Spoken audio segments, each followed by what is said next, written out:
Ahora sí, buenos días a todos. Vamos a comenzar nuestra cuarta jornada. Primero queremos, por comenzar, dando unas recomendaciones para estas reuniones virtuales. Recomendamos una conexión a internet por cable. Si la conexión es vía Wi-Fi, estar lo más cerca posible del router. Mantener apagado el micrófono cuando no se haga uso de la palabra.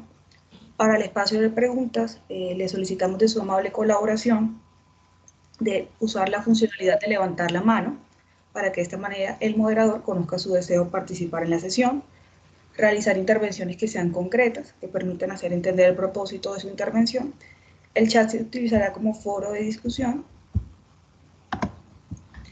Tener cuidado cuando se comparte el contenido de la pantalla, advertir en el lugar donde se encuentra que va a iniciar una videollamada, utilizar audífonos con micrófonos para participar en la sesión, de ser posible, y conectarse desde el celular utilizando los datos del operador en caso de presentarse fallas de conexión.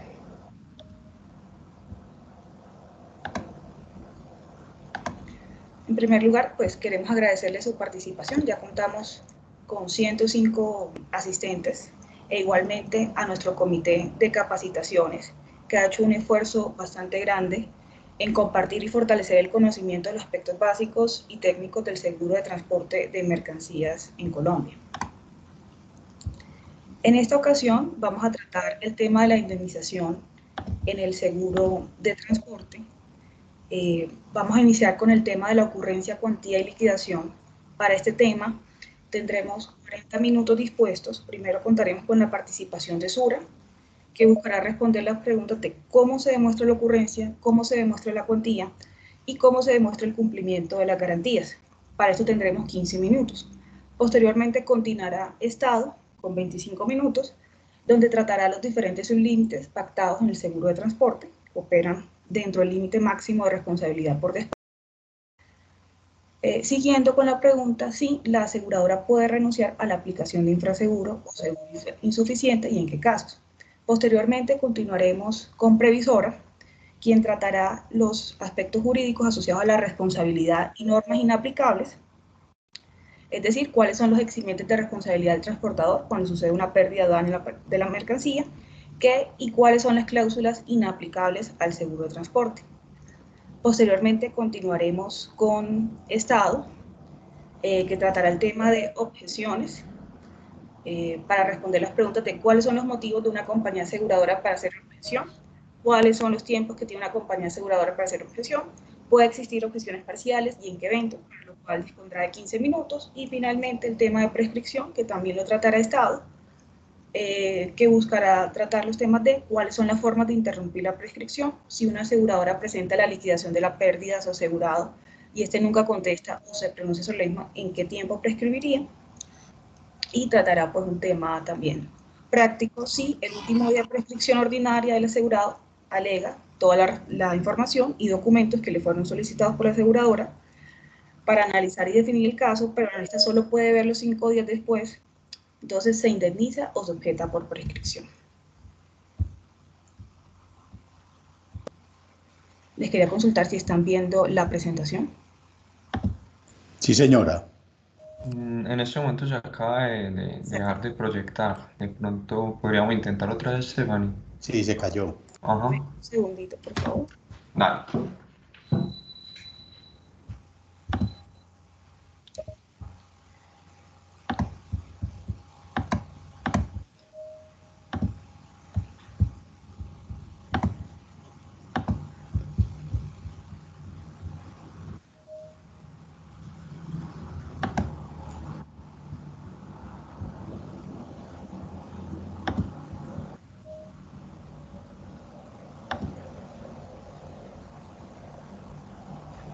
¿Todos están viendo? Sí, ya. Ya se está proyectando. Ahora damos inicio con la presentación, que dispone de 15 minutos. Listo, bueno, muy buenos días. Nosotros ya venimos pues por parte de Suramericana, venimos por parte del área de atención de reclamaciones de Sura, en compañía pues, de mi compañero Gustavo Piedrahita, quien nos está acompañando acá también en la reunión, Y pues, mi persona, Daniel Cerquera, quien les voy a entonces a aprovechar y inicialmente pues dándole las gracias por la invitación y el espacio reservado pues como para nosotros compartirles un poco más de este tema pues que nos gusta tanto, que es el transporte de mercancías, ¿cierto? Entonces, primero que todo, para iniciar, nosotros queríamos compartirles cuáles son los documentos que nosotros solicitamos, ya sea para el asegurado o el asesor, una vez nos llega un aviso de reclamación por un siniestro de transporte de mercancías o una solución de transportes. Entonces, como haremos en la presentación, nosotros hemos separado pues como el espacio por soluciones, ya que debido a la solución que nosotros estemos en este momento, pues digamos que analizando para el caso, tenemos que solicitar unos diferentes documentos. Iniciaríamos entonces con los despachos nacionales, ¿cierto? Que es el transporte de mercancías o despachos nacionales, pues es bien conocido en el gremio y en los seguros. Y entonces partimos de que inicialmente quien puede dar el aviso del siniestro puede ser el asesor o el mismo asegurado, ¿cierto? Con el solo aviso, puede ser por la línea telefónica o por medio de la aplicación de Sura para este caso, es suficiente para nosotros para iniciar el proceso de ajuste. ¿Qué nosotros solicitamos? Si en el momento de que se haga el aviso no es muy claro qué fue lo que ocurrió, solicitamos una carta de reclamación indicando el tiempo y el modo lugar en el cual ocurrieron los hechos. Repito, esto es para el caso en el cual cuando salga el aviso, pues como el siniestro no sea muy claro para nosotros. Esto para un despacho pues nacional, ¿cierto? Transporte de mercancías nacionales. Adicional, tenemos la remisión o el cumplido del transportador.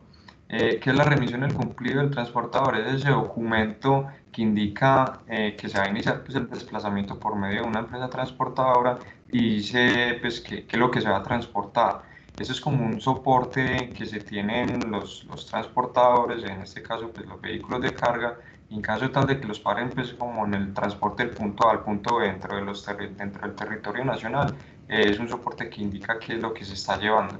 Eso también para las labores de ajuste de nosotros es pues, muy importante porque vamos dándonos cuenta de qué es lo que vamos a indemnizar y qué fue la mercancía pues, que tuvo lugar al hecho del siniestro.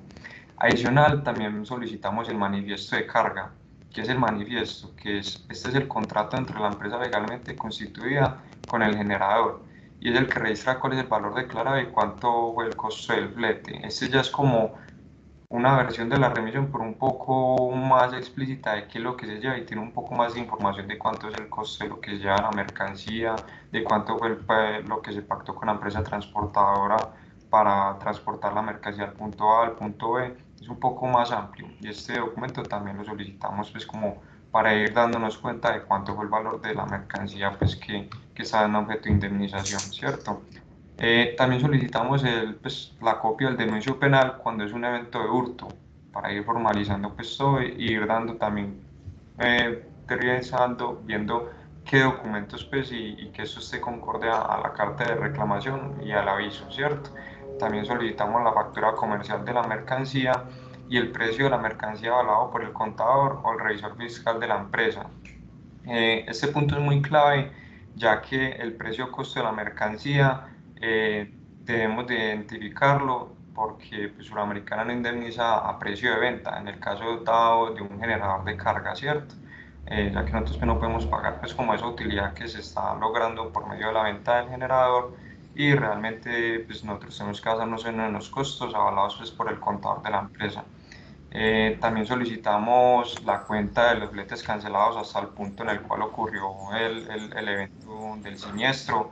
Tenemos que tener también presente que muchas veces cuando sale la mercancía del punto A Daniel, al que punto B, interrumpirte. sí, claro, dale. Quería consultar si todos están viendo la presentación porque Xiomara Benítez colocó un pantallazo que no se puede mostrar el contenido. Yo estoy viendo el contenido. Ok, muchas gracias. Xiomara, por favor, revisar la conexión eh, de Teams. Muchas gracias. Daniel, por favor, continúa. Listo, dale. Entonces, donde iba, les estaba comentando que también solicitamos la cuenta de los fletes cancelados. Como les decía, muchas veces el flete no se cancela en su totalidad cuando inicia el despacho. Entonces, Suramericana indemniza el valor proporcional hasta donde furta la mercancía o el evento pues, del siniestro, ¿cierto? Para el caso de los generadores, tenemos que también identificar que en el transporte de mercancías nacionales hay generadores como también hay transportadores.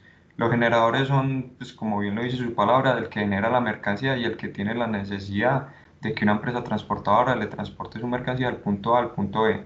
Y el transportador es el que realmente le transporta a ese generador y que su interés asegurable es por medio, pues, de ese documento que lo hace responsable de transportar esa mercancía. Entonces, retomando un documento que solicitamos para el caso del generador, es la carta de reclamación al transportador y la respuesta del mismo. O sea, cuando el generador ocurre, pues, un siniestro con su mercancía, él le tiene que reclamar también a la empresa transportadora, y la empresa transportadora le tiene que responder, en ese caso, pues, qué solución le puede dar o qué fue lo que sucedió. Este documento nosotros lo solicitamos para los casos de subrogación, que también vemos que en pólizas muchas veces solicitan autorización y de no subrogación contra una compañía transportadora, y esto hay que tenerlo, pues, muy en cuenta, ya que por el lado de Suramericana nosotros tenemos que dar como una previa autorización y unos documentos, pues, unos estudios muy específicos para levantar esos temas de subrogación contra la empresa transportadora. También nosotros solicitamos la carta de descargos del conductor, pues la versión de los hechos de primera mano de la persona que estuvo conduciendo el vehículo, ¿cierto?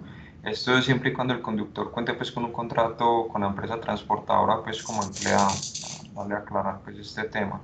Eh, También nosotros solicitamos la copia de la matrícula del vehículo. Esto es con el fin realmente de verificar una condición que por la póliza, pues, también de Suramericana, tiene que los vehículos no pueden exceder 25 años, pues, los 25 años, o en caso tal de que lo excedan, pues tiene que estar repotenciado el motor. Entonces también como para verificar esas condiciones de seguridad y que el vehículo también sea apto, pues, para el transporte de la mercancía, ¿cierto?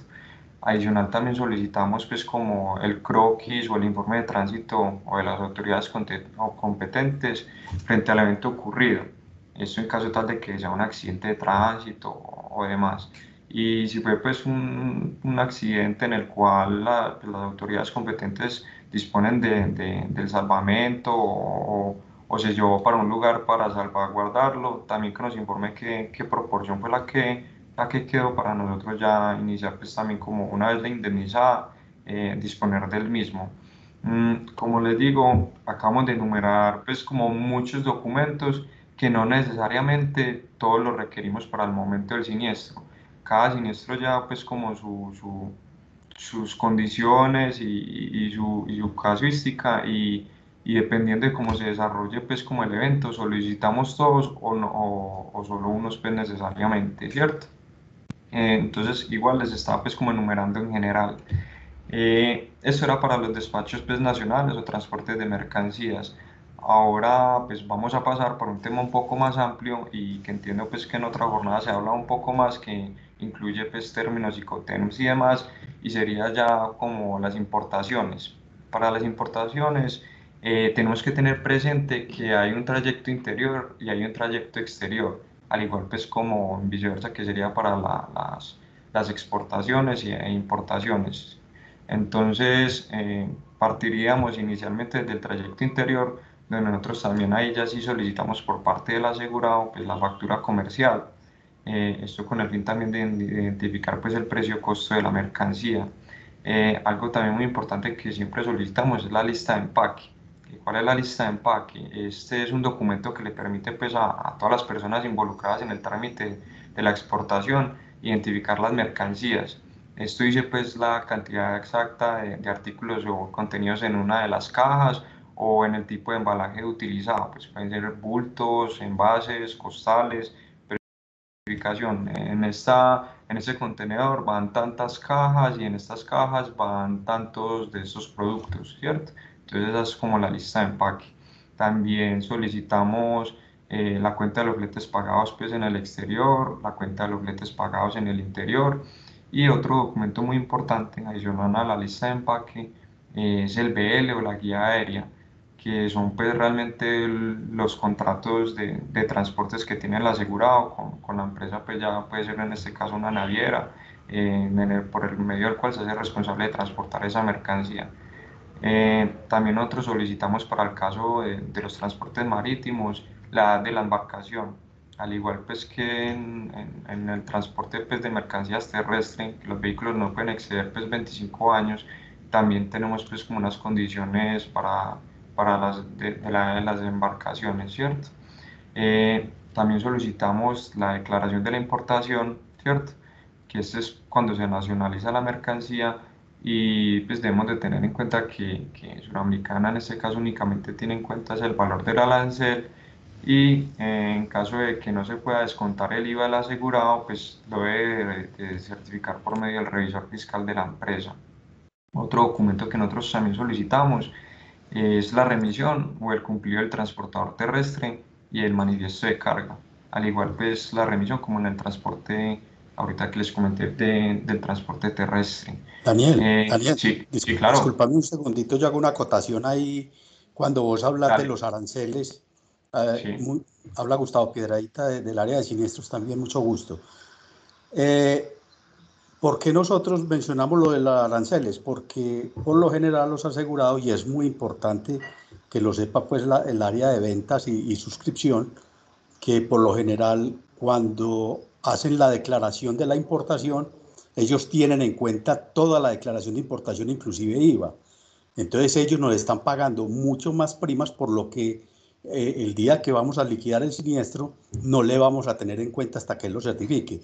Por lo general son 4 o 5 aranceles que son exentos de IVA o que sean pues por el plan Vallejo, que eso es otra cosa.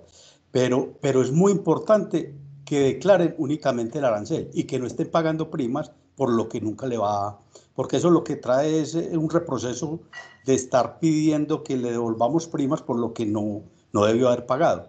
Entonces sí quería hacer esa acotación para que lo tengan en cuenta. Seguite, Daniel. Dale, de una. Gracias, Sao. Entonces, listo, como hablamos también del arancel y también solicitamos la carta de reclamación y la respuesta del tercero responsable. Esto ya sea pues en puerto o en el trayecto terrestre para el tema pues, de subrogación de la compañía. Adicional, pues le solicitamos al asegurado que nos informe de la oportunidad del salvamento. El salvamento pues también es muy importante. Y también tenemos pues, unos servicios que son por medio de la póliza de Suramericana, que son una inspección en puerto, por medio de ADR. Esto pues también, como les mencionaba en un principio, va muy de en cuenta pues ya como los trayectos exteriores y es que solicitamos la factura comercial de fletes de acuerdo a los términos Incoterms. En el trayecto exterior es muy importante determinar en dónde fue que ocurrió el evento, cómo ocurrió el evento y qué responsabilidad tenía nuestro asegurado conforme al término Incoterm pactado para al momento del transporte, ¿cierto? Eh, También pues, tenemos otra solución en Suramericana que es la de transporte de valores, de la cual también les queremos comentar qué documentos nosotros solicitamos y también pues, es una solución que se sigue comercializando mucho. Y en el transporte de valores nosotros lo que solicitamos también es la carta de reclamación indicando el tiempo, modo y lugar de los hechos, la copia del denuncio penal, donde indique pues cuánto fue el valor hurtado, cómo fue la modalidad, qué fue lo que sucedió, también el contrato de trabajo del funcionario al cual le realizaron el hurto del dinero. También solicitamos la certificación del contador o revisor fiscal de la empresa donde certifique la pérdida del dinero pues, con los respectivos soportes contables. En este caso puede ser las facturas, los recibos, las cuentas de cobro que fue en ese momento la persona pues, de la empresa a consignar al banco y demás, algo que nos soporte realmente esa pérdida, esa cuantía de lo que fue hurtado. En este caso también es muy importante, nosotros solicitamos de vez en cuando sospechamos de pronto que es un tema más como de un fraude de empleados, que hay que separarlo también como del transporte de mercancías, ya que eso se nos separa totalmente pues, del transporte de mercancías y en caso tal de que estemos Daniel, tenemos identificando. 5 minutos. Sí, Ale, en caso tal de que estemos identificando de que sea un fraude pues, de empleados, ya estaríamos pues por otra póliza, entonces solicitamos también como la copia de descargos del empleado y la copia pues del contrato. Eh, por último, y para ir cerrando, voy a cambiar acá la diapositiva. les queríamos dar pues como unos tips que tenemos y unas recomendaciones pues para el área de suscripción y también pues como para los asegurados que están conectados en este streaming. Y sería pues que Suramericana para las permanencias damos una cobertura de 60 días en puerto y 30 días para aeropuertos. Esto para el caso dado pues que estemos importando una mercancía del exterior y que esa mercancía permanezca unos días con el fin de que sea nacionalizada. Esto a exclusión pues de otros tratados que tenemos pues como este Plan Vallejo que llegan directamente pues a, a zonas especiales pues donde no necesariamente tienen que ser nacionalizadas inmediatamente.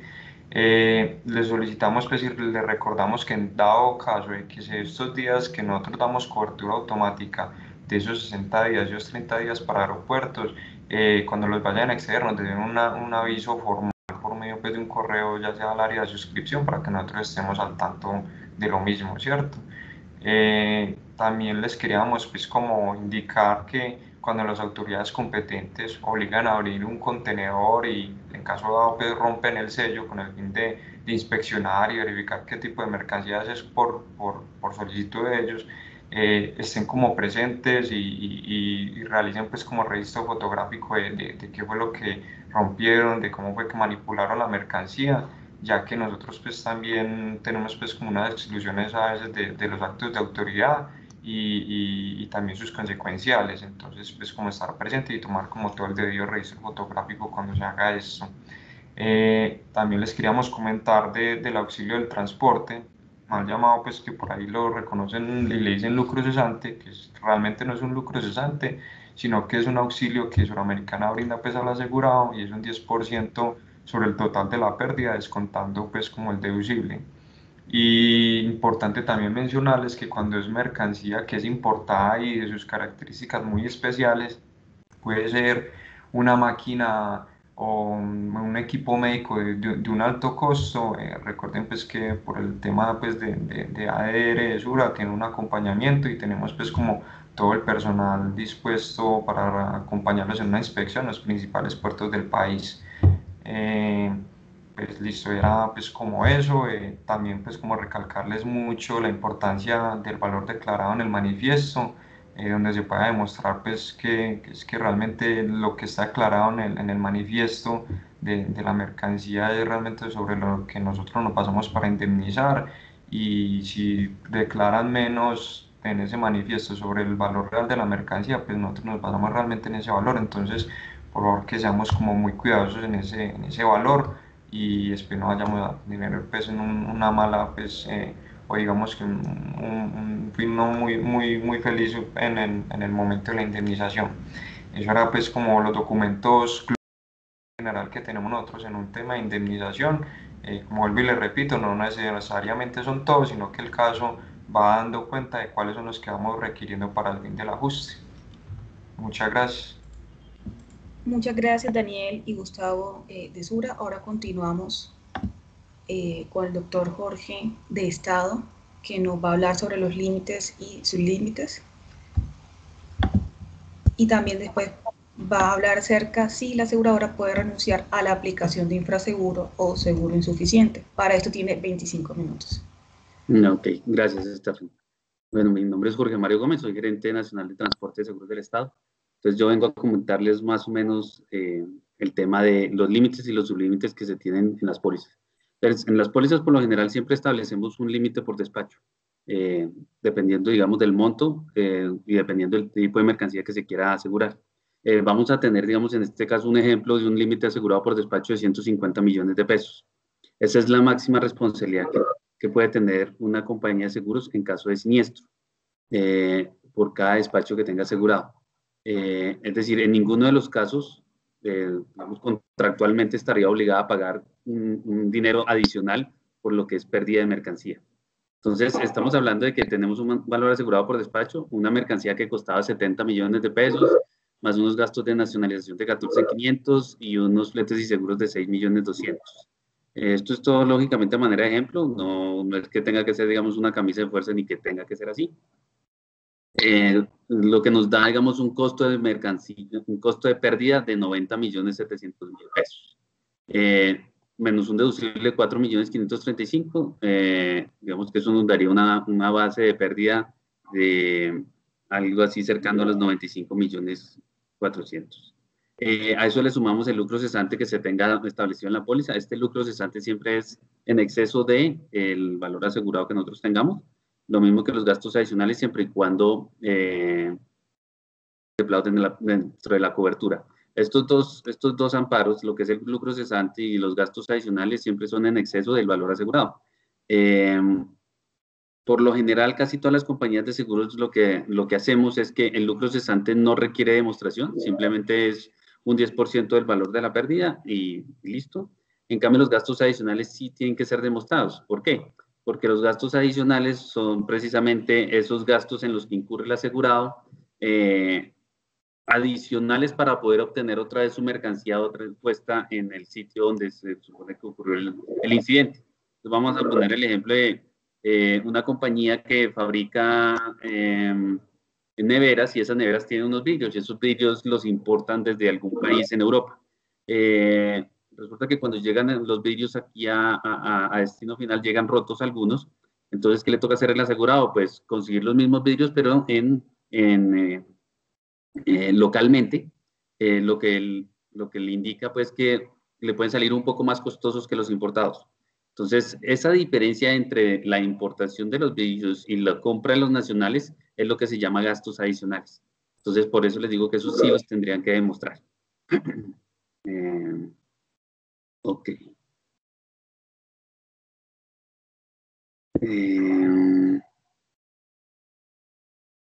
La aseguradora puede renunciar a la aplicación de infraseguro o seguro insuficiente. Digamos que esto es una condición de ley.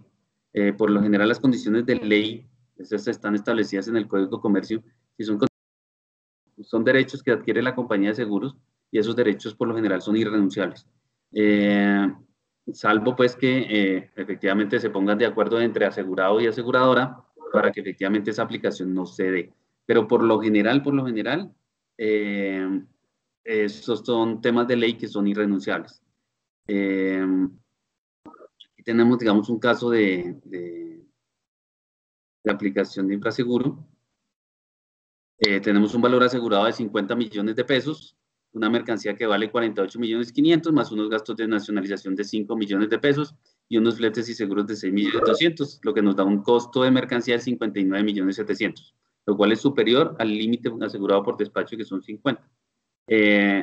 Digamos que aplicando la regla proporcional, la cual está también incluida en el Código de Comercio, tenemos, digamos que una afectación de ese límite asegurado por despacho del 83.75%, lo que nos da unos 41.876.047 como valor pérdida asegurada. A eso le restamos el deducible, le sumamos si tiene contratado el lucro cesante, si tiene contratado los gastos adicionales, se le suman, y el valor a indemnizar serían 46.469.849. Digamos que este es un ejemplo totalmente claro de cómo es la aplicación de la regla de infraseguro. El tema, digamos que si nosotros queremos en determinado momento hacer la negociación con el cliente para no aplicar ese infraseguro, lo que se hace es que se hace la modificación a manera de condición particular. Eso se hace desde el punto de suscripción. Y este tema aplica únicamente, el infraseguro aplica únicamente para pérdidas parciales, es decir, lo que es tema de saqueo y avería particular, debido a que pues si tenemos mejor dicho, el infraseguro en una pérdida total, no, en un hurto total, digamos, de la mercancía, lo que indica es que nos vamos únicamente hasta el valor asegurado por despacho, es decir, la máxima responsabilidad que tiene la compañía contratada en la póliza.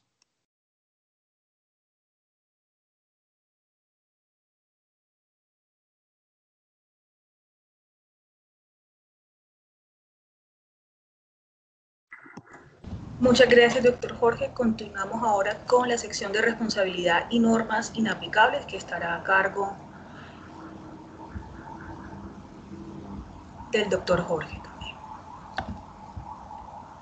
Muy buenos días. Stephanie, no tengo el control de las diapositivas. Tú estás pasando, pero yo no las veo aquí en mi computador. Doctor Jorge, Actualmente estoy en contratos de transporte. No sé si el resto lo esté viendo.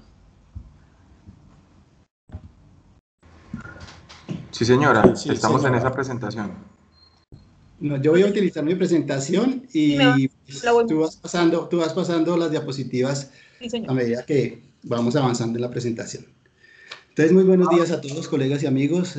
Muchas gracias por la asistencia a esta jornada de capacitación, en la cual pretendemos solamente transmitirles algunos conocimientos a manera de que les sirvan de guía para el ejercicio de sus funciones en cada uno de sus puestos. Vamos a tratar brevemente lo que es dos cosas. Uno, lo que es los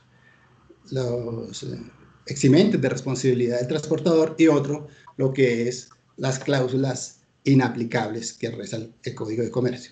La primera parte, lo que es la exoneración de responsabilidad del transportador, la vamos a enfocar es desde el punto de vista del contrato de transporte como tal, no desde el punto de vista del contrato de seguro. Y ya la segunda parte, que es las normas inaplicables, esas sí las vamos a enfocar respecto del contrato de seguro, y es lo que reza el Código de Comercio en su artículo 1125. Iniciamos entonces con los eximentes de responsabilidad del transportador, y para ello, pues, recordemos brevemente cuáles son los contratos de transporte de los diferentes modos del mismo. En el marítimo tenemos como contrato de transporte el conocimiento de embarque o bill of lading. En el modo aéreo tenemos como contrato de transporte la guía aérea o el Airway Bill. El Airway Bill es un contrato muy especial que más adelante, y de pronto las jornadas del año entrante ya sería, lo vamos a ver con más especialización. Ahora, en cuanto al modo terrestre, tenemos que el contrato de transporte es la remesa terrestre de carga. Y en cuanto al modo subfluvial, tenemos el documento de ZARPE como contrato de río. Y ya frente al contrato ferroviario, tenemos la carta de porte ferroviario. Entonces, para ubicar los eximentes de responsabilidad del transportador frente al remitente o generador, pues hacemos como un tour, un barrido de lo que es el contrato de transportes y cómo está normado en el Código de Comercio. Y encontramos en la primera parte el concepto del contrato de transportes, y el concepto del contrato de transportes, el Código de Comercio en su artículo 981 lo define tal como lo estamos viendo. El transporte es un contrato por medio del cual una de las partes se obliga para con la otra, a cambio de un precio, a conducir de un lugar a otro por determinado medio y en el plazo fijado, personas o cosas, y entregar estas al destinatario. El contrato de transporte se puede perfeccionar por el solo acuerdo de las partes y se prueba conforme a las reglas legales. En el evento de que el contrato o alguna de sus cláusulas sea ineficaz y se haya ejecutado prestaciones, se podrá solicitar la intervención de un juez a fin de que impida que una parte se enriquezca a expensas de la otra. Aquí vamos a empezar a ubicar eximentes de responsabilidad del transportador. Aquí en el concepto estamos hablando, y está resaltado en negrilla, y es que tiene que haber un precio, tiene que haber un pago de flete. Si no hay un pago de flete, estamos ante la inexistencia de uno de los elementos esenciales del contrato de transporte, que es el precio, el flete. Si el generador o el remitente no paga el flete, pues obviamente no hay contrato y puede ser un eximente de responsabilidad. También destacamos que tiene que entregárselas al destinatario. ¿Qué pasa? Que si el remitente o generador le indica mal o deficientemente a quién debe entregar las mercancías el transportador, y eventualmente las entrega equivocadamente, esa ineficiencia o esa deficiencia o esa inexactitud cometida por el generador de la carga de no haberle indicado expresamente el destinatario, también puede ser un eximente de responsabilidad para el transportador en caso de pérdidas. incluso de daños también. También resaltamos aquí que dice que en el evento que el contrato o alguna de sus cláusulas sea ineficaz, aquí ya entramos al plano de las cláusulas ineficaces. ¿Qué es una cláusula ineficaz? Una cláusula ineficaz es aquella cláusula que se pacta, pero que frente a la ley no tiene ningún efecto. ¿Por qué no tiene ningún efecto? Porque pueden afectar un derecho de alguna de las partes, porque pueden afectar una garantía, un deber o una obligación de cualquiera de las partes, o pueden taxativamente violar alguna norma o alguna ley. Entonces, realmente aquí, si hay cláusulas ineficaces, también hay un eximente de responsabilidad del transportador ante el contrato de transporte. Y por último, en esta parte resaltamos que hay que impedir que una parte se enriquezca a expensas de la otra. Y aquí hay un ejemplo clásico, y es que a veces se pactan entre el generador y el transportador, o el remitente y el transportador, unas cláusulas que realmente son exorbitantes, en donde generalmente se denominan cláusulas leoninas, y la una se quiere enriquecer a expensas de la otra. Esas cláusulas, como por ejemplo, que se diga que si usted, señor transportador, me bota la mercancía o me la daña, me va a pagar la mercancía más el 50% de lo que vale la mercancía. Por ejemplo, ese tipo de cláusulas no calan dentro del ámbito jurídico para que sean efectivas. Ahora, que si entrega tardíamente la mercancía y llega 10 minutos tarde o 15 minutos tarde, usted, señor transportador, así entrega la mercancía, me pagará una multa del 20% del valor de la mercancía o algo así. Esas cláusulas no son eficaces. O sea, frente a la ley se dan como no escritas. En la siguiente tenemos las obligaciones del transportador. En el artículo 982 no la vamos a indicar toda, pero sí resaltamos una parte de las obligaciones del transportador, en donde dice que el transportador se compromete a recibir, conducir y entregar las mercancías en el estado en que las reciba, las cuales se presumen en buen estado, salvo constancia en contrario. Aquí, ¿cómo podría eximirse de responsabilidad del transportador cuando le dice que salvo constancia en contrario? Digamos que ya le da la ley un aval al transportador de que usted si demuestra esto, pues de pronto no le pueden endilgar la culpabilidad de la pérdida o daño de la mercancía. Fijémonos un poquito en la diapositiva que tenemos, en donde un transportador recibe una mercancía en un contenedor sellado, cerrado, precintado, y así lo lleva a su destino. Vamos a suponer que allí hay un vehículo nuevo, importado, y llega al destino, y en destino se descubre que ese vehículo tiene una falla eléctrica interna. El generador, el remitente, puede decirle al transportador: miren, usted es el culpable de que ese vehículo tenga una falla eléctrica.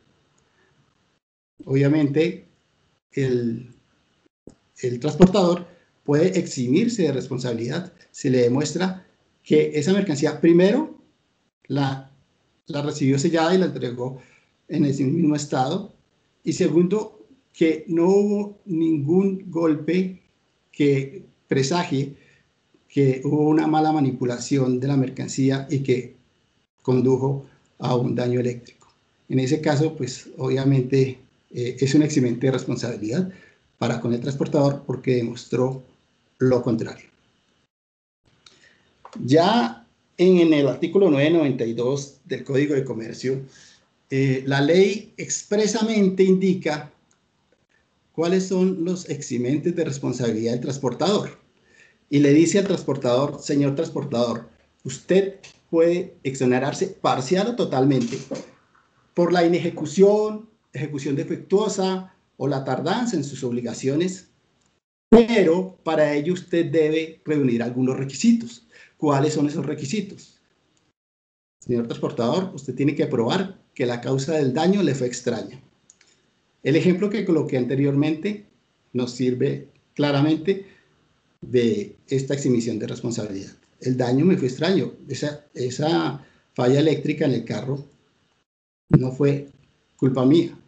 Otro ejemplo muy rápido puede ser cuando el transportador en el mismo estado coge el contenedor, va y lo entrega, eran unos rollos, y cuando se abre el contenedor estaban mojados los rollos de papel.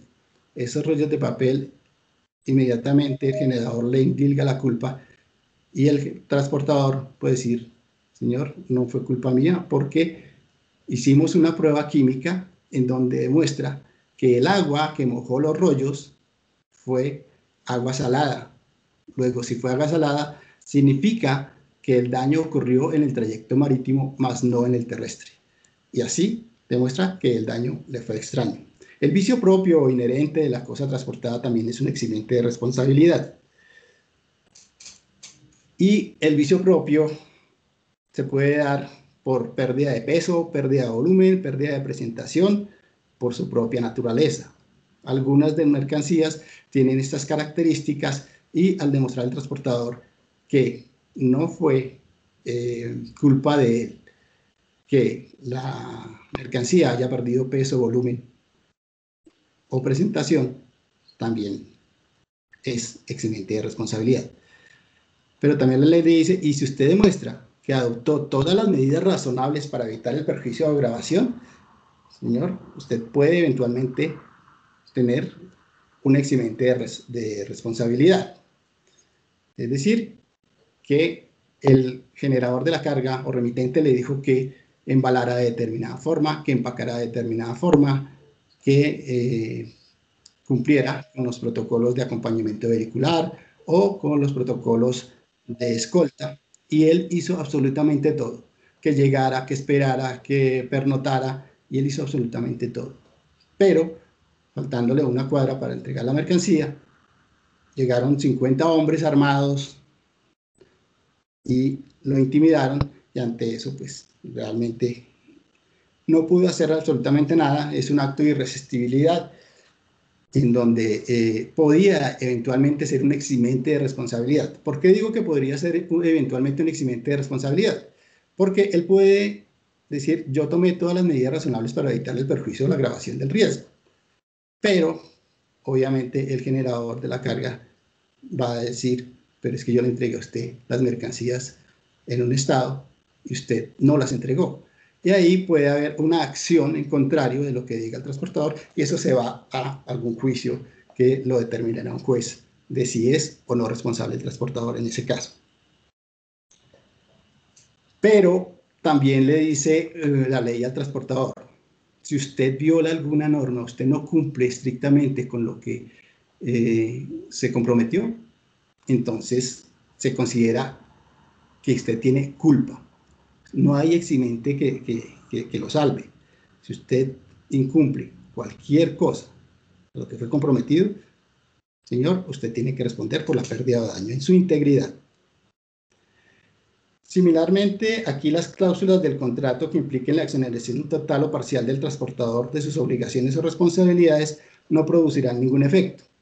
Volvemos a lo mismo de algunas cláusulas ineficaces, en donde el generador no le puede decir al transportador, tranquilo, vaya, lléveme la mercancía, eso no le coloque escolta, eso no le coloque acompañamiento, que eso no le pasa nada, y tranquilo que yo no le respondo, usted no me va a responder a mí de nada. Esos pactos, así como folclóricos, como informales, realmente no tienen asidero dentro de la ley. Ya en el artículo 10.10 claramente, y es uno de los que más utilizamos, el remitente tiene que informarle al transportador una serie de información, como el nombre y dirección del destinatario, el lugar exacto de la entrega, la naturaleza de la mercancía, el valor costo y sus componentes, que nuestro amigo de Suramericana lo indicaba claramente, el valor costo y sus componentes, que son los fletes, aranceles y otros gastos que demandaron el despacho o también demandó el siniestro, si es que ocurre siniestro. El número de unidades tiene que darle el peso exacto, el volumen, las características de las cosas, las condiciones especiales para el cargue y la distribución, embalaje especial o particular que tenga la mercancía. Esta información es o es La ley no dice usted puede darle cualquiera, sino que tiene que darle toda. Y aquí el gran cuello de botella que tenemos es el valor de las mercancías, que muchas veces no lo dan. Y ahí es cuando hay una serie de diferencias en el reconocimiento de la indemnización por parte de las compañías, cuando aplican el 20% de sanción. Pero entonces aquí la ley le dice que la falta de inexactitud o insuficiencia de estas indicaciones harán responsable al remitente ante el transportador y al destinatario de los perjuicios que ocurran por precauciones no tomadas en relación a la omisión, falsedad o deficiencia de dichos datos. Es decir, debe ser completos, exactos y sin equívocos. Y ahí también, si no hay esas características en esa información, pues puede también haber un eximiente de responsabilidad. Pero antes de iniciar el despacho o antes de entrega de la mercancía o más tardar a la entrega de la mercancía, el remitente también debe decirle al transportador y aportarle algunos informes y documentos que son necesarios para demostrar en carretera o durante la movilización o incluso en la misma aventura marítima la legalidad de la mercancía y la legalidad del despacho. Y tiene que aportarle, entre otras, algunas formalidades de policía, de aduana, sanidad, etcétera, y las condiciones de consumo. Estos últimos documentos de la legalidad que tiene que presentar tanto la mercancía como el despacho a las autoridades en carretera, el transportador las recibe, pero él nunca es responsable por la exactitud de los datos que están consignados en esos documentos, ni por si los documentos son totales o parciales, son completos o no, para poder transportar la mercancía. Él lo recibe de buena fe. Usted me da tantos documentos para transportar, yo los llevo. Y pues si esos documentos eventualmente me los pide una autoridad de tránsito y son insuficientes o están mal diligenciados, no es mi responsabilidad. Usted me los entregó y pues ahí yo no puedo responderle por la pérdida de daños de la mercancía, por la incautación, por el embargo, por el secuestro de esas mismas, dado que no era mi obligación que esos documentos estuviesen completos. Sin embargo, si ya dándole el remitente al transportador todos los documentos y toda la información correspondiente, el transportador omite, el transportador bota, el transportador daña uno de esos documentos y eventualmente por ese motivo las autoridades de tránsito llegan a incautar la mercancía, a embargarla, a secuestrarla, pues eso sí es culpa del transportador por haber averiado esos documentos o por haberlos perdido y va a responder ante el remitente o generador de la carga. Bien, estos eran los comentarios pues, básicos respecto de las posibilidades que pueden existir en la exoneración de responsabilidad del transportador frente al generador respecto del contrato de transportes. Ahora vamos a entrar al artículo 1125, que lo llamamos expresamente porque llama mucho la atención. En el artículo 1125, el Código de Comercio dice cuáles son las normas inaplicables. ¿Inaplicables a qué? Al seguro de transporte. Y aquí nos encontramos con 4 aspectos que cita expresamente la norma, que son el ordinal sexto del artículo 1047, el artículo 1070 respecto de la prima de vengada, el artículo 1071 respecto de la revocación del seguro y el artículo 1107 respecto de la transferencia por acto entre vivos. Entonces uno cuando ve esta cláusula dice, oiga, ¿cómo así que unas normas aplicables? Entonces, ¿cómo las aplico? ¿Por qué son inaplicables? ¿Y qué es una norma inaplicable?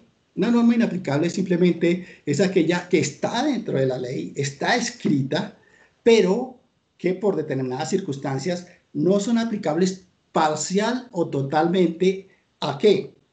A determinadas circunstancias, a determinadas profesiones, a determinados sectores, a determinados contratos, a determinadas actividades o a determinadas características o situaciones. Nosotros, tratando de entender un poquito el espíritu que el legislador le quiso dar a esta exclusión o esta inaplicabilidad, pues nos vamos porque parcial o totalmente estas normas no calan dentro del seguro de transportes. A veces pueden calar parte, pero no totalmente. Entonces, como totalmente estas cláusulas no calan, pues obviamente son inaplicables. Y al decir que son inaplicables, no nos está diciendo el legislador que la inobservemos, que no la toquemos. No, él no está diciendo eso. Simplemente lo que quiere decir es que esa cláusula, tal como está concebida en su texto, puede que no aplique a transportes. Luego debe hacérsele alguna modificación para adaptarla al seguro de transportes como tal, porque el seguro de transportes es un tanto sui generis. Tiene sus aristas que difieren un poquito de los demás seguros de daños. Y en ese sentido, esas cláusulas son modificables y que deben modificarse para adaptarse expresamente a lo que es el seguro de transportes. Es decir, que nos da una libertad para adaptar la norma.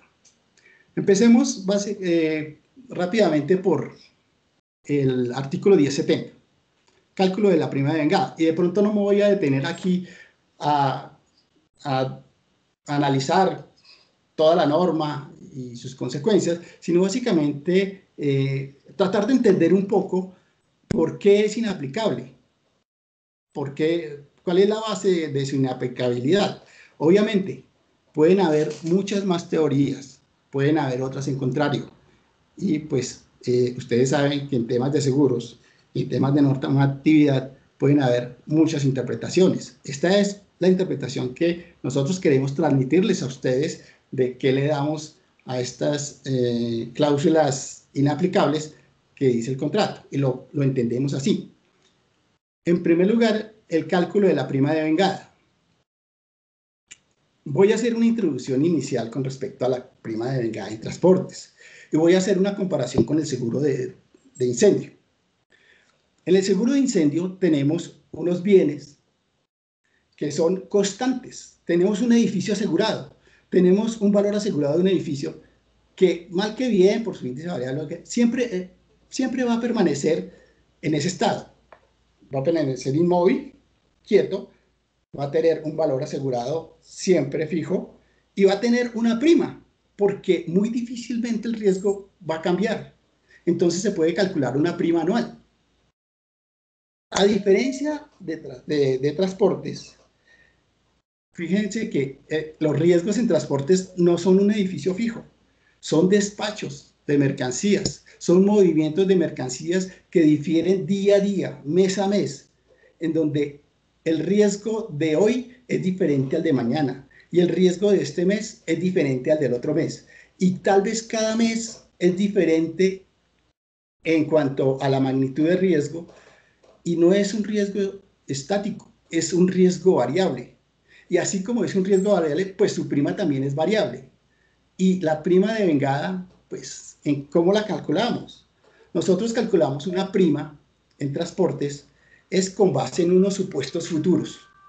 Cuando nosotros vamos a calcular en transportes esa prima... Doctor Jorge, 5 minutos. ¿Cuánto? 5 minutos. Correcto. Cuando nosotros vamos a calcular la prima de transportes, nosotros vamos a calcular bajo unos supuestos.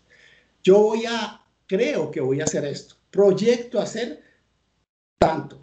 Es decir, si es un generador, voy a transportar tanto valor de mercancía en el año. Eso creo.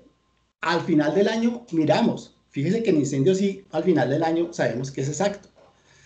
Igual en los fletes para el transportador. El transportador nos dice, creo que voy a hacer tanto. Cóbreme una prima pues estimada. Y así lo hacen las compañías. Pero esa prima no es fija, no es cierta. Tiene una incertidumbre incorporada que solamente se va a saber hasta el final de la vigencia del seguro. Entonces, aquí, en el principio, el cálculo de la prima de vengada dice que sin perjuicio de lo dispuesto en el artículo 11 y 19, que es que el asegurador irrevocablemente gana su prima desde el momento en que los riesgos empiecen a correr por su cuenta. El asegurador devengará definitivamente la parte de la prima proporcional al tiempo corrido de riesgo. Hasta ahí no hay inconveniente porque en transportes también hay la proporcionalidad de la prima ganada. Pero aquí hay algo que quiero resaltar. Como tengo sino 5 minutos, voy a decirlo y explicarlo brevemente. Es la prima proporcional al tiempo corrido. Resulta que la prima en transportes no es proporcional al tiempo corrido. La prima en transportes es un supuesto que para efectos de cartera se dan unos meses de pago, pero eso es para temas, repito, de cartera, de pago de la prima, que puede ser mínima, que puede ser de un posible ajuste. Pero fíjense que no es la prima de vengada de transportes con respecto al tiempo corrido. En transportes es con respecto a los despachos que ha asumido, al valor asegurado que ha asumido en esos despachos o eventualmente en el transportador, al ingreso que ha tenido por fletes durante ese periodo de tiempo. A nosotros nos pueden decir en un ejemplo de un generador de mercancía que proyecto hacer 50.000 millones de pesos de movilizaciones al año. Pero esos 50.000 millones de pesos yo los puedo movilizar en 1, en 2, en 3 meses y agotar ese cupo que tengo de movilizaciones que informé. Luego la compañía a los 3, 4, 5, 6 meses ya ha devengado todo. Como puede suceder lo contrario. Yo dije que hacía 50.000 millones de pesos y al 10º mes no he hecho sino 20.000 millones de pesos. Entonces, la prima que se estableció al principio, ¿sí es correspondiente al riesgo? No creo. Entonces ahí es donde le damos un poquito de crédito al legislador, donde dice, vean, no es inaplicable porque no es al tiempo corrido. Transportes tiene otra variable, que son los despachos y el valor de las mercancías. Ahora, que son seguros colectivos o seguros múltiples, bueno, ese es un tema que realmente no lo vamos a tratar aquí y que más adelante lo miraremos porque también existe esa divergencia de criterios en donde vamos a mirar si un seguro es colectivo o múltiple. Ahora, con respecto a la revocación unilateral del contrato, ¿sí? La revocación unilateral del contrato,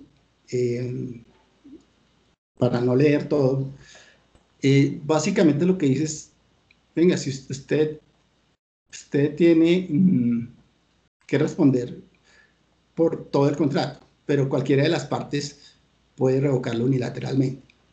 El asegurado puede revocarlo en cualquier momento y la prima se liquidará a prorrata. Pero es que ¿cuál prima liquidación a prorrata? Si es que esa prorrata ya se dio porque se está cobrando es mes a mes. No hay prorrata de una prima anual. Y volvemos a lo mismo. Es una prima anual incierta. Ahora, perdón, el anterior era si el asegurador o la compañía de seguros da por terminado, pues devolverá el tema prorrata, que realmente no es. Ahora, si el asegurado es quien da por terminado el seguro, la ley dice, venga, usted tiene que pagar el corto plazo. Entonces, el corto plazo, volvemos a lo mismo, de una prima anual. ¿Cuál prima anual fija tenemos en transportes? Tenemos un cálculo estimado. Entonces, ahí es donde básicamente está la base para la inaplicabilidad de estas cláusulas, donde cada una de ellas no es que no las tengamos en cuenta. Claro que necesitamos la cláusula de revocación del contrato en transportes, pero tendríamos que hacerle algunas modificaciones, como por ejemplo el plazo que tiene el asegurador para el envío de la información al transportador de que no va a seguir con su contrato. Es decir, le da 10 días, pero contados a partir del envío, no a partir del recibo del asegurado de esa información de que no va a continuar el seguro. Entonces, ahí podemos modificarlo un poco, de decir, no, los 10 días no van a correr desde el envío, sino van a correr desde el momento en que la recibe. Digamos que la ley da esa prerrogativa de que en este caso específico, el asegurado pueda contar con más tiempo para conseguir otra compañía de seguros, para colocar sus seguros. Y lo mismo sucede con el corto plazo. El corto plazo, pues, normalmente la costumbre en Colombia es que da y el corto plazo, dada al 10% de recargo de la diferencia entre la prima anual y la prima de vengada, y lo mismo, cuál prima anual y cuál prima de vengada. Bien, ya por último, vamos a mirar lo que es la ineflexibilidad que habla el legislador en el artículo 1045 ordinal sexto, que habla del contenido de la póliza. El ordinal sexto dice: la vigencia del contrato con indicación de las fechas y horas de iniciación y vencimiento y el modo de determinarlas unas y otras. Entonces, claro, entonces aquí uno dice, bueno, ¿cómo así que no es inaplicable ese ordinal? Si todo contrato debe tener una vigencia, todo contrato debe tener una indicación de fechas y horas de iniciación y vencimiento, o el modo de determinar unas y otras. Pero acordémonos que en transportes, uno es la vigencia del contrato, que normalmente es un año, 1 de enero de 2020, 31 de diciembre del 2020 a las 24 horas. Pero otro es la vigencia de los despachos. Mientras en incendio es la misma vigencia y el 31 de diciembre el edificio está ahí y a las 12 de la noche cesa el seguro en el seguro de incendio. En transportes no. En transportes, a pesar de que nominalmente decimos que es un año, los despachos que hayan salido antes de finalizar ese año, antes de las 24 horas del 31 de diciembre, van a tener cobertura hasta su llegada a sitio y entrega en destino final. Luego, van a demorarse más de los 365 días que tiene como vigencia el seguro. Es decir, que tenemos que esperar. Si es una aventura marítima, inició el recorrido antes del 31 de diciembre, el 30 de diciembre, y va a demorar 3, 4 semanas en llegar a su sitio de destino. Y nosotros, pues obviamente tenemos que amparar esos despachos, porque así lo reza la automaticidad de la póliza, que ampara todos los despachos. Luego, fíjense que si el despacho termina 3 o 4 semanas después del 31 de diciembre que habíamos dicho, pues la fecha de iniciación del contrato y finalización no es exacta. Entonces, digamos que ahí le entendemos un poquito al legislador de decir, sí, a pesar de que llega un año, la vigencia en el contrato de transportes y también en el seguro de transportes no es de un año, tiene que esperar más para que se den eso, y eso debe quedar expresamente claro en las condiciones particulares.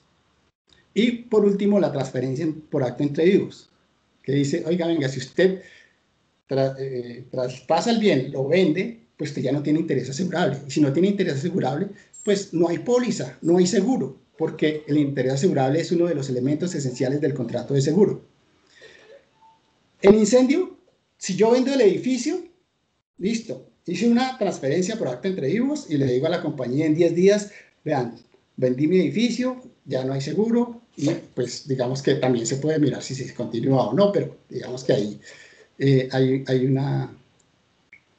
hay un hecho pues muy expreso, muy particular.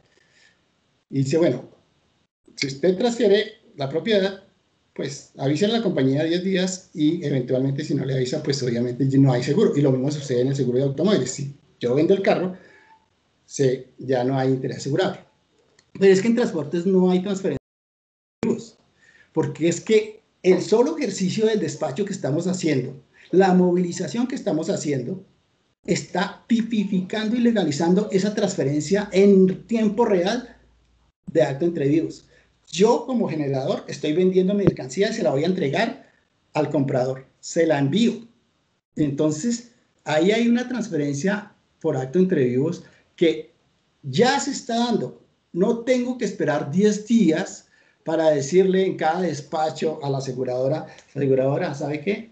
Vendí una mercancía y se la entregué a X persona. Eso sería engorroso. Está informándole a la compañía 10 días después que hice una transferencia de los bienes o que vendí mis bienes como generador a un transportador. Por eso es que el legislador dice que la transferencia por acto entre vivos, digamos, tampoco tiene aplicabilidad. Eso era lo que queríamos comentarle, abrirle la ventana a la reflexión para que cada una de sus compañías miren cada uno de los contenidos de esta cláusula del artículo 1125 y de los que afecta. Y pues bueno, muchas gracias a ustedes, muy amables, y espero que les haya servido la información. Un feliz día. Muchas gracias, doctor Jorge. Ahora continuamos con Estado, que va a tratar el tema de objeciones.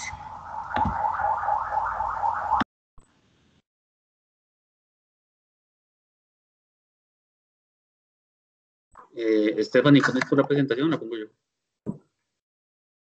Yo estoy proyectando, no sé si están viendo. No, no se está viendo. Está en la diapositiva de la primera objeción, es cuáles son los motivos de una compañía aseguradora para hacer una objeción. Pero no, yo no la veo. Ya la estamos viendo. Se está viendo. Bueno, yo no la veo. Entonces, si me ayudas, porfa, Stephanie. Sí, señor.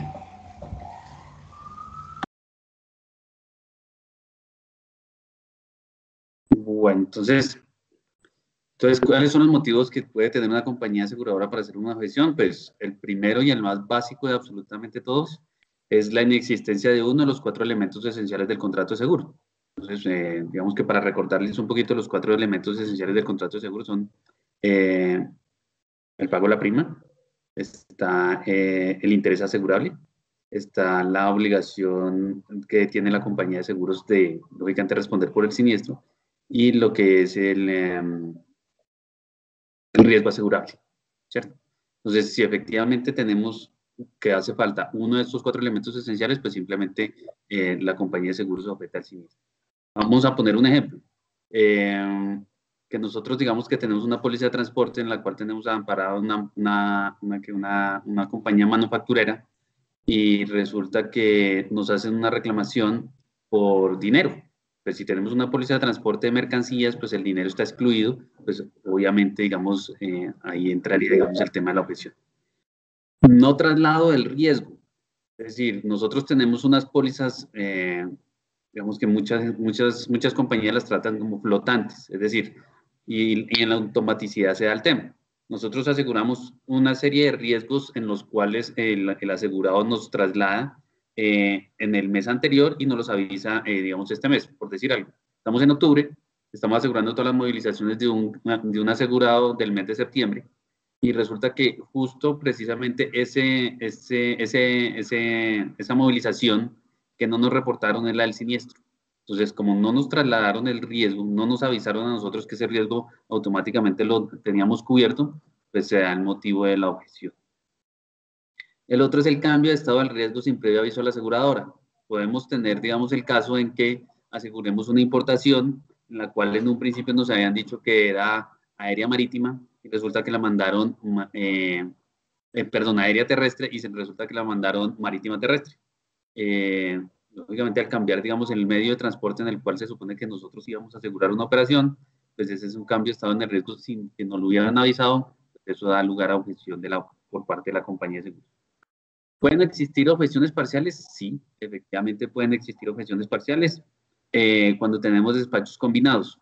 Nosotros podemos tener en un camión mercancía de empresas transportadoras distintas. Entonces, si nosotros tenemos asegurada únicamente una empresa transportadora, pues mal haríamos nosotros en pagar, digamos, y el camión completito se lo roban. Nosotros pagamos únicamente lo que es correspondiente a nuestro asegurado y pues lógicamente si en determinado momento alguien quiere venir a reclamarnos por la mercancía del otro asegurado, pues simplemente se objeta.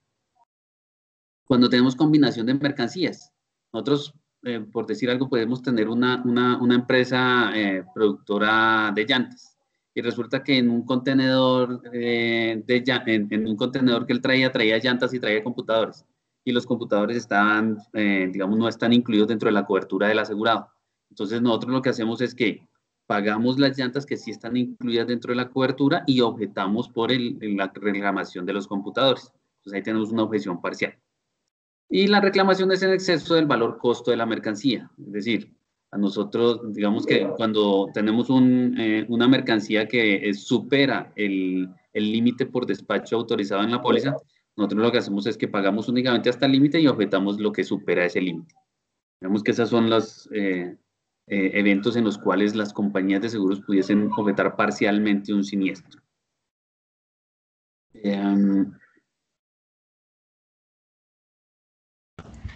Ahora estamos en la diapositiva de cuáles son los tiempos que tiene una compañía para hacer una objeción. Sí. Entonces, los tiempos que tiene una compañía de seguros para hacer una objeción, pues particularmente nosotros en Seguros del Estado, ¿cómo los tomamos? A nosotros nos llega un aviso de siniestro.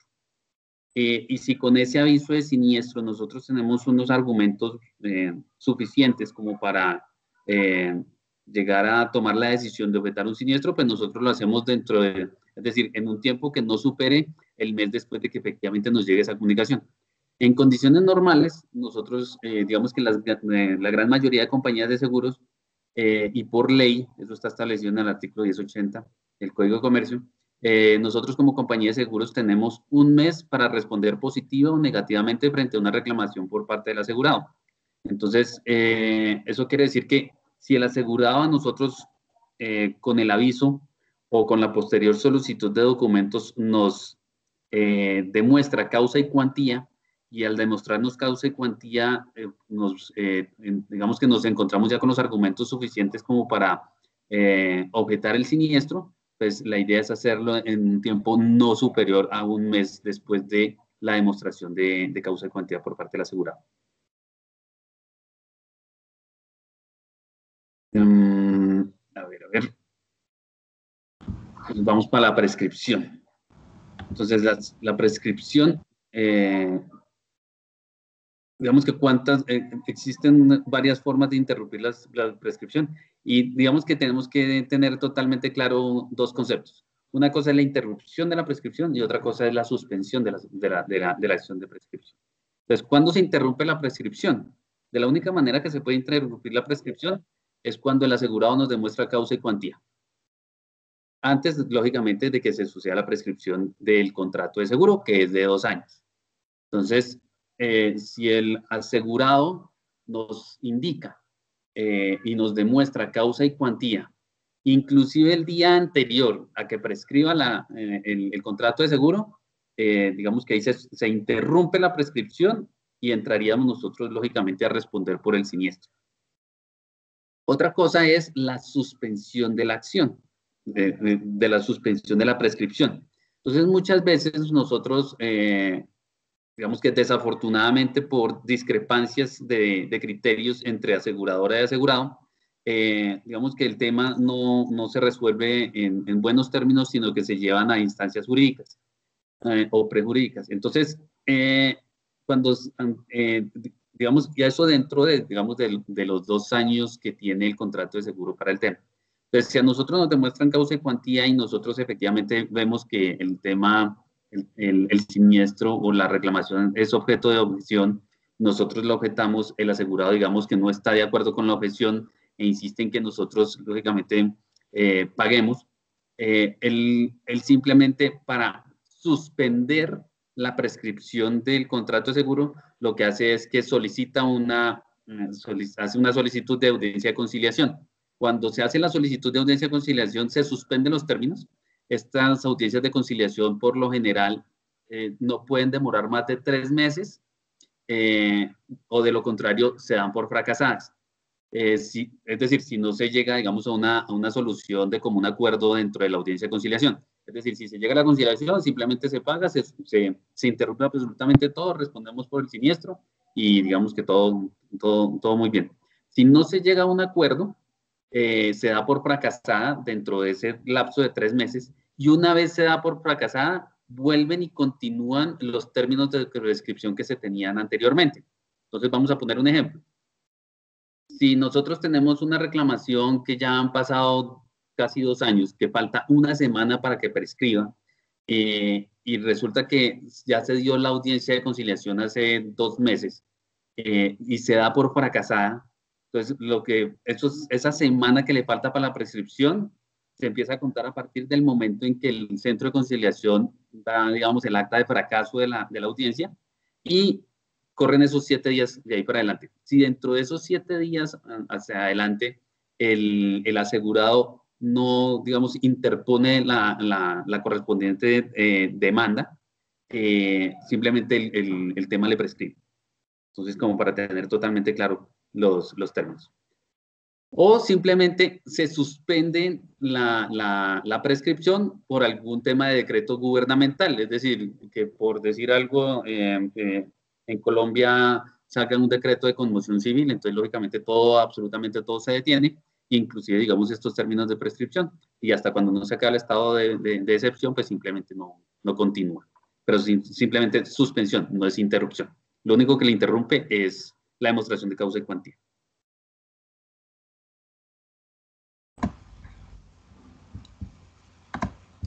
Doctor Jorge, muchas gracias por su intervención. Ahora vamos a pasar al espacio de preguntas y le doy la palabra a Sandra Sánchez.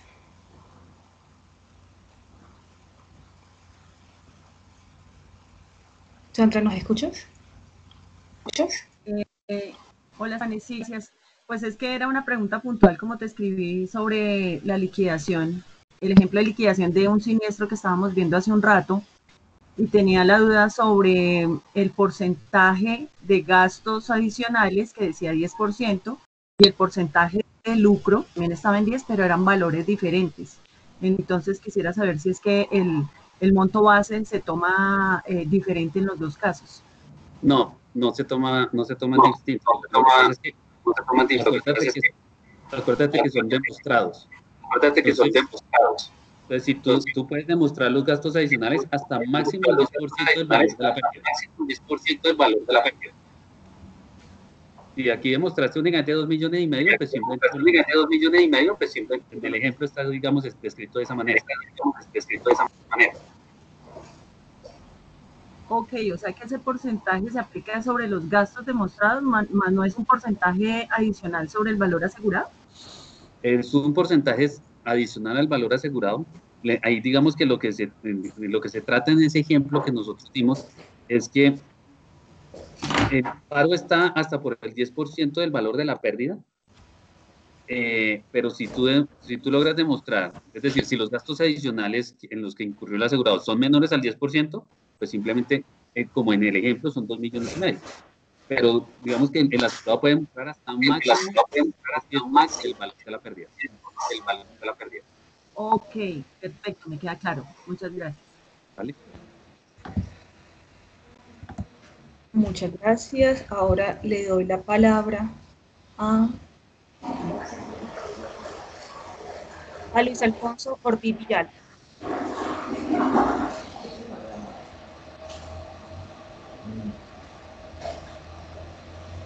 Luis Alfonso, ¿nos escucha? Sí, gracias. Sí, yo tengo una duda en el tema de indemnizaciones en cuanto a la avería particular. Específicamente en los temas cuando hay mercancías usadas o maquinarias usadas. ¿Hay algún concepto jurídico o hay una, digamos, una división puntual entre lo que es una avería particular y una pérdida parcial en estos casos? Bueno, ven, te explico un tema. La avería particular de por sí como amparo propende a indemnizar todas aquellas pérdidas o daños de mercancía consecuenciales a cualquier riesgo que no esté amparado en el básico. Entonces, si tú te vas al amparo básico, total, ahí tienes incendio, rayo, explosión, riesgos de la naturaleza, accidentes al vehículo transportador, está el tema de la avería gruesa y, bueno, no me acuerdo qué otros riesgos.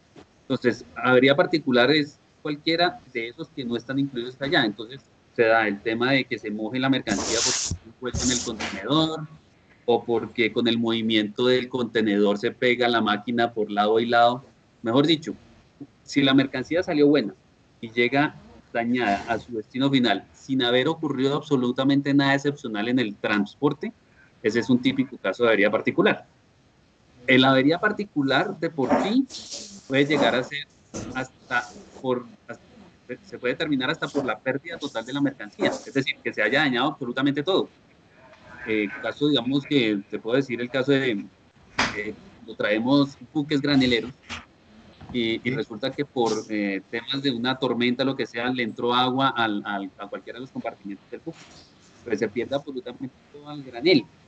y ese es un caso, digamos, bueno, es mentira, ese es un caso de total, pero se puede decir, digamos que no por una tormenta, sino por lluvia.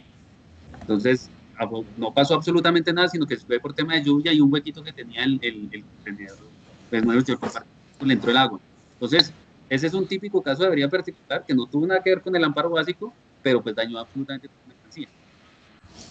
Aló, quiero hacer una claridad ahí, qué pena.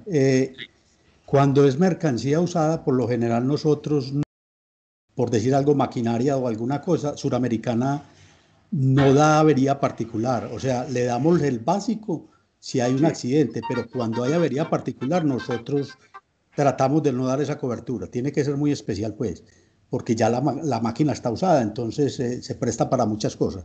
No te Pero preocupes, sí, que eso es general en todas las compañías de seguros que no damos ese...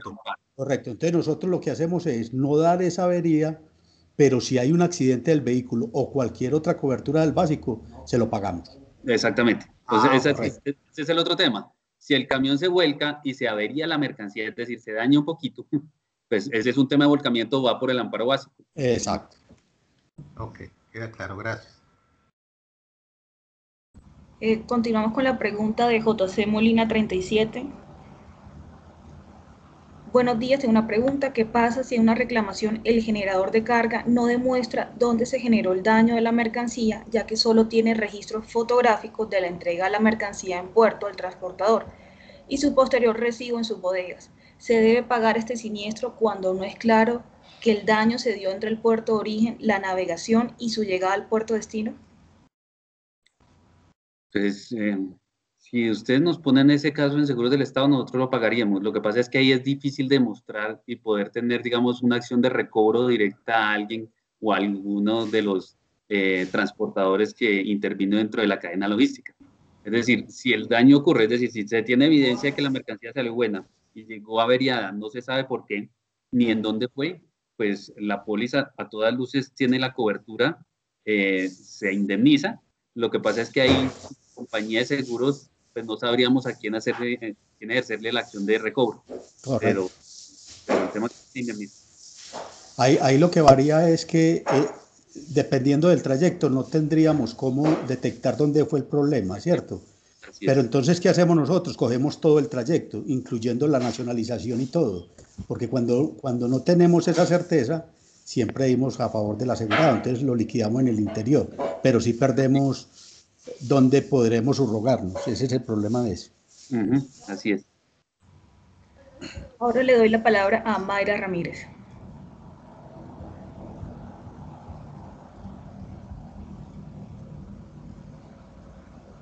Mayra, ¿nos escuchas? Bueno, voy leyendo la pregunta de Mayra. Buenos días, no me queda muy clara la objeción por combinación de mercancías. ¿Será posible que nos dé otro ejemplo? Ok. Por combinación de mercancías. A ver, otro ejemplo. Nosotros podemos tener una compañía asegurada que sea compañía de paqueteo. Pongámosle el caso Servientrega, ¿sí? Entonces, en Servientrega nosotros le aseguramos, digamos que toda su operación, pero hay ciertos tipos de mercancías que le vamos a decir que no, por decir algo, celulares. Entonces resulta que le robaron un camión con absolutamente todo tipo de mercancías de todos sus generadores, incluido un generador que se llame Telefónica. Entonces resulta que le robaron, qué sé yo, unos 100 celulares. Entonces nosotros lo que hacemos es que le pagamos absolutamente todo el viaje y le objetamos parcialmente la reclamación por los celulares toda vez que esa mercancía no estaba incluida dentro de la cobertura. ¿Sí quedó claro el ejemplo?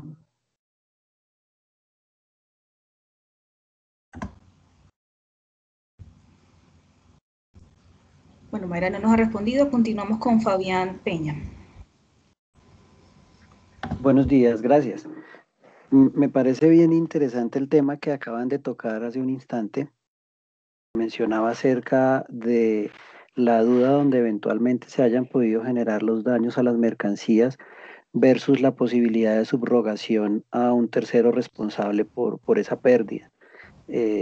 Digamos que nosotros desde Mapfre básicamente lo que hacemos es que indudablemente, y estoy totalmente de acuerdo con lo que han expresado, hay que indemnizar al asegurado o al beneficiario para que primero se cumplan los compromisos pactados en póliza y coberturas, y adicional a eso ya es otro tema completamente independiente, posibilidad de subrogación. Entonces, lo que quiero manifestar es eso, que una cosa es el proceso de indemnización y otra cosa es la posibilidad de subrogación, ¿no? No podemos condicionar a posibilidades de subrogación, estaría una indemnización en entredicho.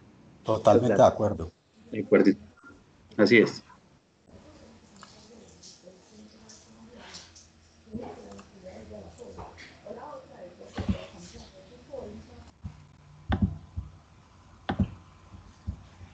No sé si alguien tenga alguna pregunta adicional. Veo que Sandra todavía tiene la mano levantada. No sé si es una pregunta nueva o se todavía quedó la mano levantada. Perdón, quedó pegada. No tengo más preguntas. Perfecto. Yo quiero hacer una claridad aquí también con lo que se llaman garantías. Que cuando hablamos de garantías es muy delicado y nosotros miramos muy bien en las condiciones particulares cuando vamos a colocar los clausulados de no hablar de garantías. ¿Por qué garantías? Porque cuando se presenta la garantía, el problema es que si él me incumple la garantía, yo tendría que objetar el siniestro y cancelar la póliza. Entonces, eso es por código de comercio, pues, y eso es muy delicado. Entonces sí quería como dejar claro que esa palabra garantía dentro de los contratos de seguro son muy peligrosos. Gustavo, pero yo ahí sí discrepo un poco de tu precisión. ¿Por qué? Porque nosotros aseguramos riesgo a riesgo. Sí. Y digamos que el incumplimiento de la garantía es con relación al riesgo asegurado, o sea, a ese despacho particular, más no toda la póliza. De acuerdo. No, estoy de acuerdo contigo, pero por ejemplo hay garantías que son condiciones particulares, ¿sí me entendés? Y esa palabra garantía en una condición particular es muy peligrosa, porque él me incumplió esa garantía, o sea, yo le podría objetar, pero con el solo hecho de que en esa parte, en esa cosa particular, me hubiese incumplido esa garantía, que yo le coloco garantía, le tendría que cancelar la póliza. Pero yo entiendo lo que vos estás diciendo, claro, hay que poner algunas garantías que son cierto, pero cuando yo digo que en las condiciones particulares hablen de garantía, en el CELIP, ahí es donde es peligroso porque uno le objeta y digo, pues, desafortunadamente pues tengo que, por esa palabra tendría que objetar, cancelar la póliza. A eso es que yo me refiero. No, pero pues yo lo que te digo, vamos a poner el ejemplo, la garantía que sea de vehículos no mayores a 25 años. ¿Sí? Si hay un despacho que lo hizo en ese sentido de que puso un vehículo de 32 años y no de 25, sí. Pues yo le objeto. Es decir, la objeción es para ese y el incumplimiento es sobre solo ese despacho, no sobre todos. No, por eso. Entonces, pero de todas maneras esa palabra garantía, si tú la miras y analizas con jurídico que nosotros analizamos, es... No, sí, la garantía es totalmente claro, es una obligación de hacer por parte del asegurado. Si no lo hace, pues simplemente no hay seguro. Correcto, pero lo que dice la garantía como tal es que se cancela la póliza cuando no la cumple. Te coloco algo, garantía de... ¿Aló? Ahí lo escuchamos, Gustavo. Dale, sí. Entonces es referente a... Nosotros tuvimos unas reuniones con el área jurídica y nos decían pues que esa garantía, cuando mencionemos garantías, son muy peligrosas porque obligan a la cancelación pues me gustaría que Rubén de pronto nos aclarara un poquitico más ahora. Rubén está ahí todavía. ¿Aló?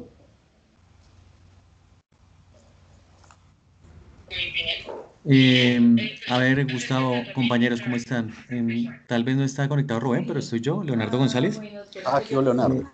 Sí, pues básicamente, digamos que el análisis que hacemos nosotros desde el tema de garantías, en cuanto a temas de transportes, pues se refiere más a que las garantías dan como resultado, en cuanto a su incumplimiento, la nulidad relativa o absoluta del contrato. Entonces, ahí es donde, digamos que preferimos que ese tipo de circunstancias más vayan enlazadas a temas de exclusiones y no de garantías. Correcto, exacto.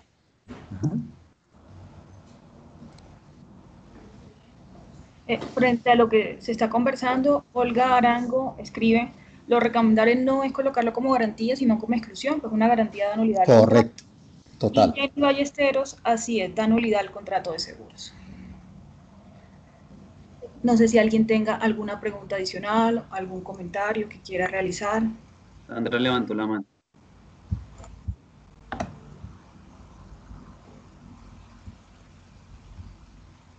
No, yo creo que a Sandra se le había quedado de la vez pasada.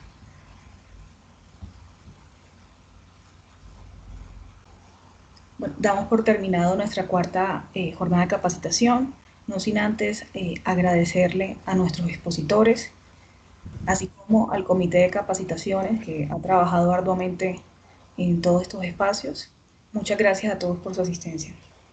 Y les Muchas gracias. Muchas gracias a todos ustedes. Muchas gracias, hasta luego. El video se los Muchas gracias, hasta luego. de YouTube. Mil gracias a todos y un feliz día. Que estén muy bien. Muchas gracias, feliz día.